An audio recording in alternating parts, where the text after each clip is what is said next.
पाठ दुसरा, बंडूची इजार. खालील प्रश्नांची उत्तरे सांगा.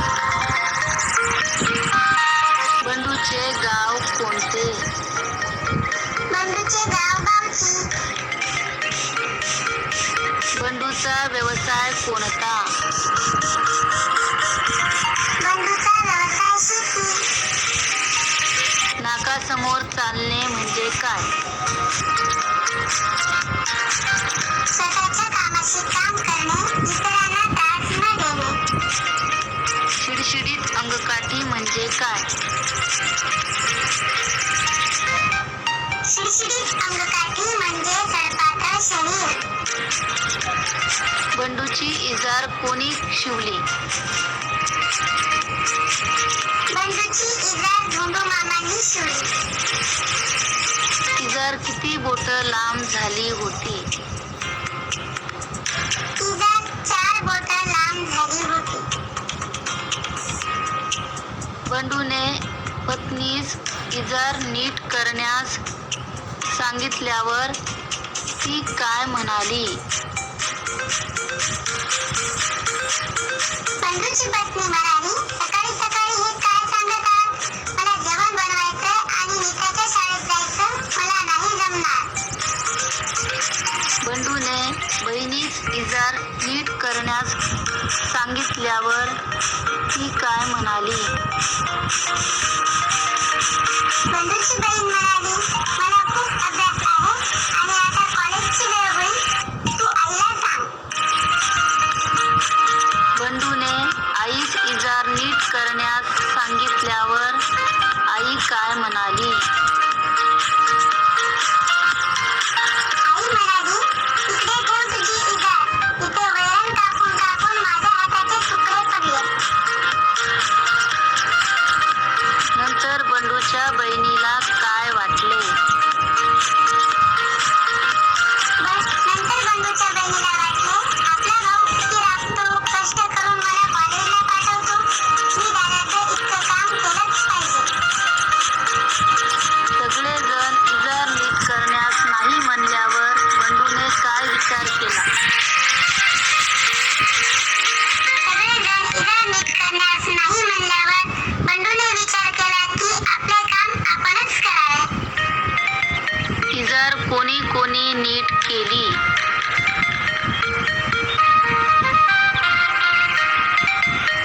इजार बंडूच्या आईने, बहिणीने, पत्नीने व स्वतः त्याने देखील नीट केली.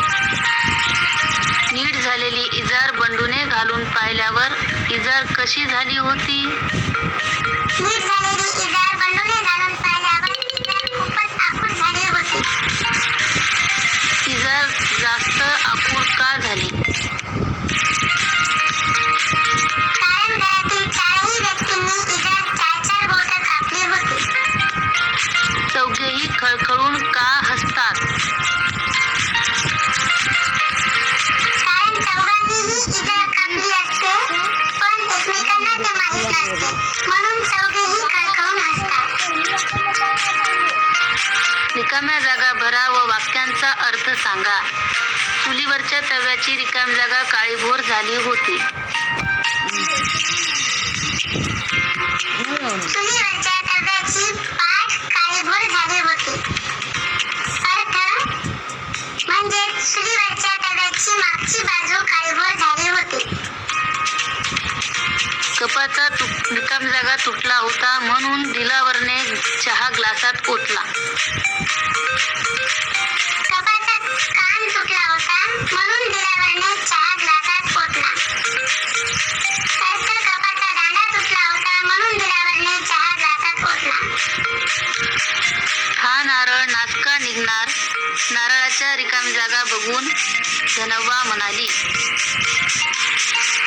हा नारळ नासका निघणार. नारळाचा डोळा बघून धनाबा म्हणाली. अर्थ हा नारळ नासका निघणार. नारळावरील छोटा गोल भाग पाहून धनाबा म्हणाली. मुसळधार पाऊस पडल्यामुळे नदीचे रिकामी जागा फुगले होते. मुसळधार पाऊस पडल्यामुळे नदीचे पोट फुगले होते. अर्थ मुसळधार पाऊस पडल्यामुळे त्यामुळे नदीचे पात्र पाण्याने भरले होते. कितीही जोर लावला तरी बाटलीचे रिकाम जागा उघडेना. कितीही जोर लावला तरी बाटलीचे तोंड उघडेना. अर्थ कितीही जोर लावला तरी बाटलीचे बुच उघडेना. चरवीतले दूध गंजात ओतले तर ते गंजाच्या रिकाम जागापर्यंत आले. चरवीतले दूध गंजात ओतले तर ते गंजाच्या गळ्यापर्यंत आले. अर्थ चरवीतले दूध गंजात ओतले तर ते गंजाच्या काठापर्यंत आले. सुईच्या रिकाम जागा दोरा ओवून धोंडू मामांनी शिलाई मशीन सुरू केली. सुईच्या नाकात दोरा ओवून धोंडूमामांनी शिलाई मशीन सुरू केली. अर्थ सुईच्या छिद्रात दोरा ओवून धोंडूमामांनी शिलाई मशीन सुरू केली. आंब्याच्या कोळीचे रिकाम जागा पांढरे होईपर्यंत गणू कोळ चोखत राहिला. आंब्याच्या कोळीचे केस पांढरे होईपर्यंत गणू कोळ चोखत राहिला. अर्थ आंब्याच्या कोळीवर असलेला केसांसारखा भाग पांढरा होईपर्यंत गणू कोळ चोखत राहिला. आपले शेकडो रिकाम जागा पसरून उभे असलेले वडाचे झाड वर्षानुवर्षे सगळ्यांना सावली देते. आपले शेकडो हात पसरून उभे असलेले वडाचे झाड वर्षानुवर्षे सगळ्यांना सावली देते. अर्थ आपल्या शेकडो फांद्या पसरून उभे असलेले वडाचे झाड वर्षानुवर्षे सगळ्यांना सावली देते. खोलीतल्या एकमेव खुर्चीचा रिकाम जागा मोडला होता म्हणून मी जमिनीवर बसलो.